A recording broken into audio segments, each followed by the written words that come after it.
Welcome. The following video will provide a brief overview of data requirements concerning the lifecycle inventory.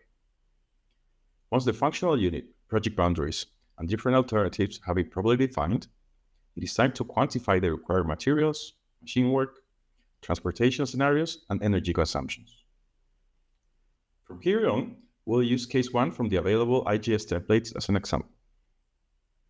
In this case, the function of the project is to provide a proper drainage layer in the landfill cap of a waste landfill by discharging infiltrating rainwater from the surface.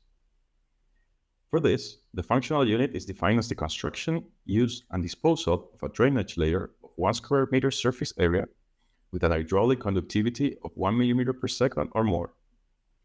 All of this for a life cycle of 100 years. The project is focused solely on the drainage layer, while the rest of the structure is assumed to be identical between alternatives. The first alternative consists of a granular layer confined between a protective, impermeable layers.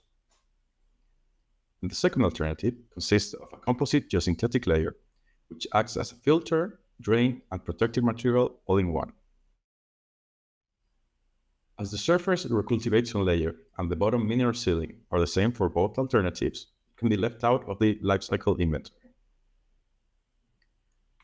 For the first alternative, materials will include the filter and protection layer, as well as the granular material, all of which can have their own transportation distances. The placement of the granular layer will require the use of heavy machinery, such as a bulldozer or a motor grader.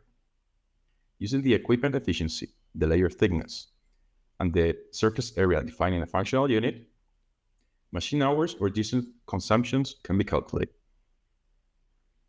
For the second alternative, the inventory includes the compound geosynthetic layer and its installation. The disposal of the materials can be divided between recycle, incineration, and inert landfill alternatives. It is important to also consider the energy requirements or the machinery used in the deconstruction of the project.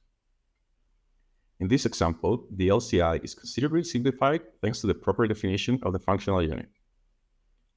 Next video will cover the process of data input in the web-based software.